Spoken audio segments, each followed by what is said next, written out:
There was a little poll going around here before the suspension of the NBA season. James was one of the leading contenders for the league's MVP, but in Bleacher Report's best player in the world bracket, the NBA superstar beat out soccer star Lionel Messi in the fan voting for the title of best player. Is LeBron still the best player in the world?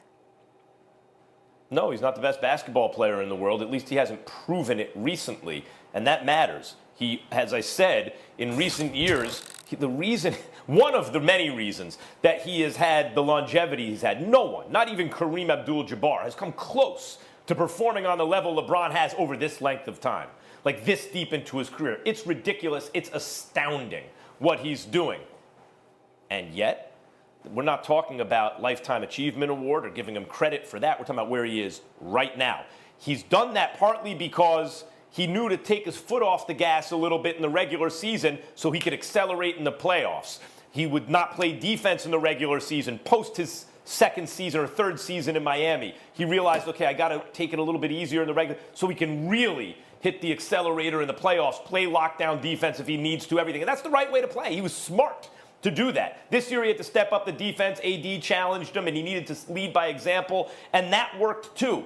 But he always had the playoffs to remind us, oh, yeah, sorry, LeBron, I thought Steph was better than you. My bad. I thought KD was. My bad. I thought Harden was.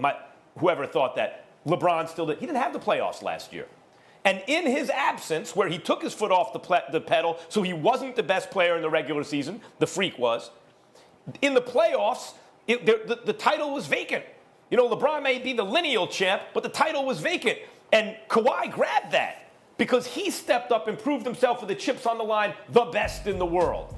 And now at best you can say LeBron has a claim, but he's competing claims. And I would say Kawhi, that's just in the NBA.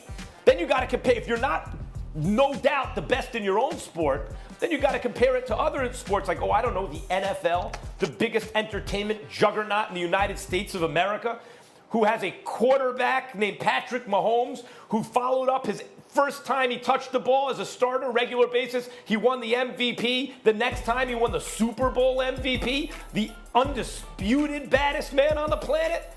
No, you can't say LeBron is still the best athlete in the world when he's not, certainly not definitively, but I would argue not even the best player in his own sport right now.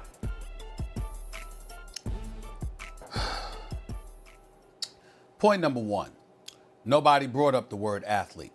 The question was best player. Number two, LeBron is the best player in the world. Number three, 35 years of age, 17th year in the league, top 2 candidate for league MVP honors.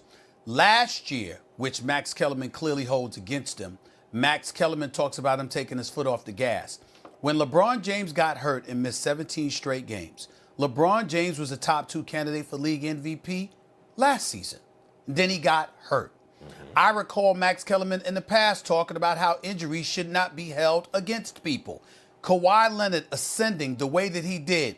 Kawhi Leonard goes up against a young puppy in Joel Embiid and Ben Simmons in the semifinals. It takes him 7 games to take them out. And he traveled on that bounce, by the way, that bounced 3 or 4 times before it went in the rim and beat Philadelphia in Game 7. He traveled, okay?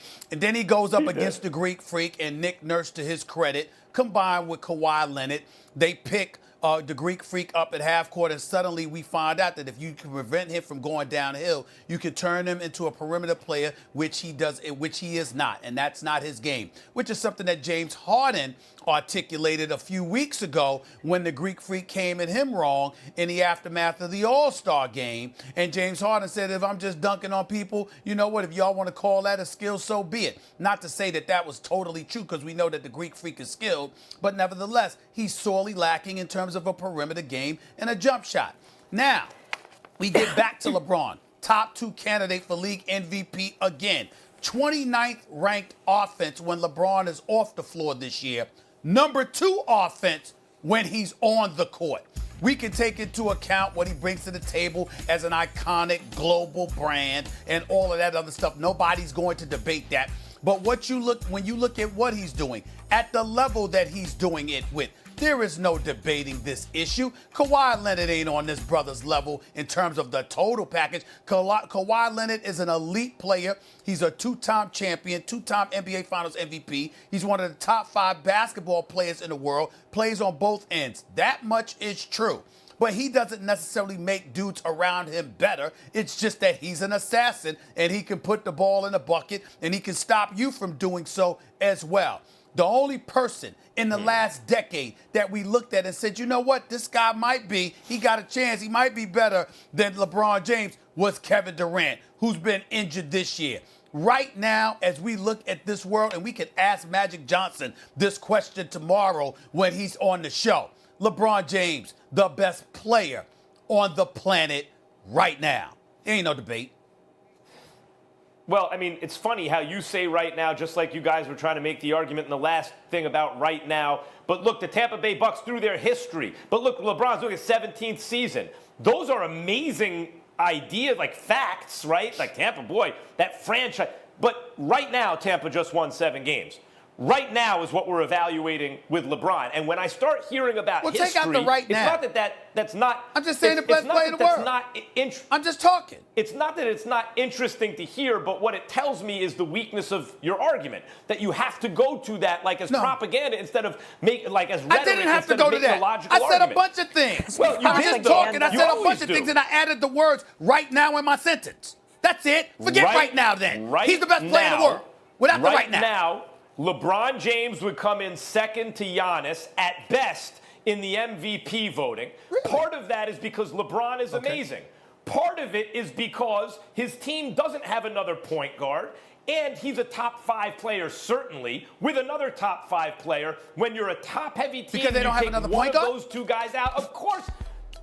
But my point is, when you've devoted all your resources to your top 2 players, if one of them is missing, especially if he's the primary ball handler, of course the team is going to fall apart.